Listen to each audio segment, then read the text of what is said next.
लोकसभा चुनाव के तीसरे चरण से पहले गृह मंत्री अमित शाह ने देश के सबसे बड़े न्यूज नेटवर्क न्यूज 18 नेटवर्क को एक्सक्लूसिव इंटरव्यू दिया है। Group editor in chief Rahul Joshi के साथ इंटरव्यू में गृह मंत्री अमित शाह ने कहा कि पिछले 10 साल देश के लिए स्वर्णिम रहे हैं। इकोनॉमी को मोदी सरकार ने नई ऊंचाई दी है। उन्होंने आतंकवाद और नक्सलवाद पर काबू पाने को भी बड़ी उपलब्धि बताया।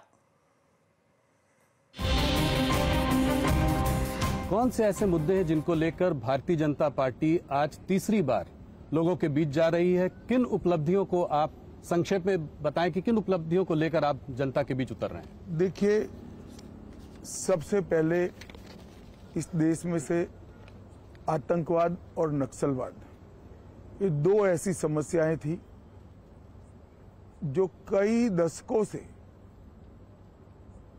देश के लोकतंत्र के लिए और देश के डेवलपमेंट के लिए नासुरू बनी हुई थी। नरेंद्र मोदी जी ने 10 साल के अंदर लगभग आतंकवाद से 100% निजात पाई है और नक्सलवाद से आप कह सकते हैं 95% तक इसको समाप्त कर दिया है। आज बिहार, झारखंड, मध्य प्रदेश, उड़ीसा, तेलंगाना, आंध्र प्रदेश, महाराष्ट्र, ये 7 राज्यों में से नक्सलवाद पूर्ण रूप से समाप्त हो चुका है। छत्तीसगढ़ के 4 जिलों में बचा है, वहां पर भी अब भारतीय जनता पार्टी की सरकार बनी है और विगत 3 महीनों के अंदर ही लगभग 100 नक्सलवादी मारे गए। मुझे पूरा विश्वास है मोदी जी के तीसरी बार प्रधानमंत्री बनने के बाद 1-2 साल में ही देश नक्सलवाद से मुक्ति पा लेगा।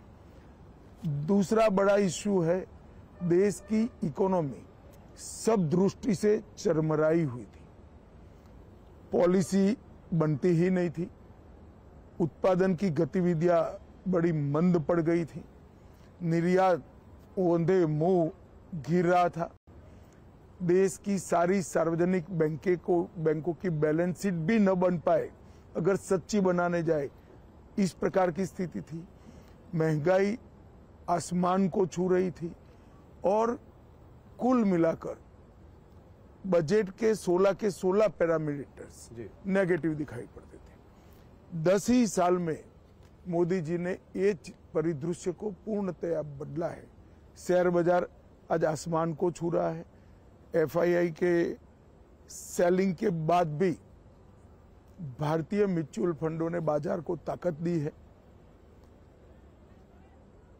पीएलआई स्कीम के कारण और एक मजबूत इकोसिस्टम के कारण भारत फेवरेट डेस्टिनेशन मैन्युफैक्चरिंग के लिए पूरी दुनिया में बना है जी।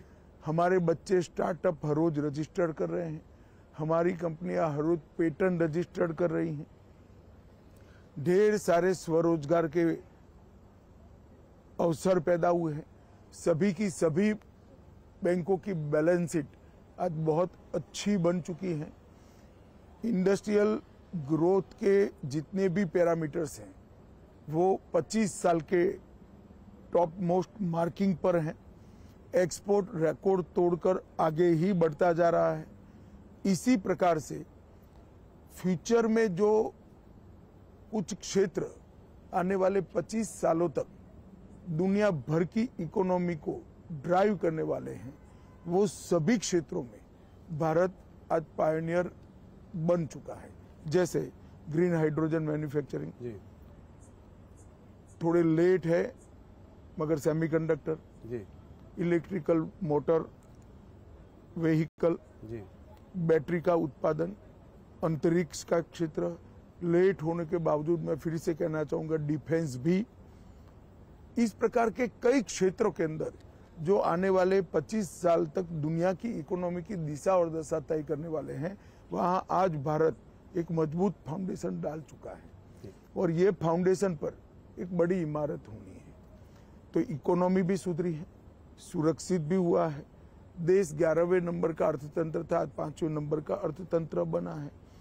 गांव हो या शहर, जंगल हो या रेगिस्तान, सागर किनारा हो या शहर हो, हर जगह इंफ्रास्ट्रक्चर के डेवलपमेंट के काम हो रहे हैं।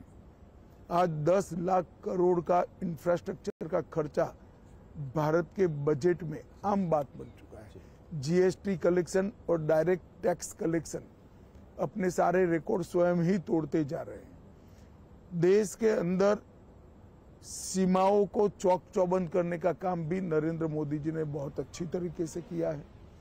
जनता में भारत का भविष्य उज्जवल है, इस प्रकार के विश्वास का निर्माण करने की नेतृत्व की जो जिम्मेदारी है, नरेंद्र मोदी जी को इसमें बहुत अच्छे तरीके से सफलता मिली है जी।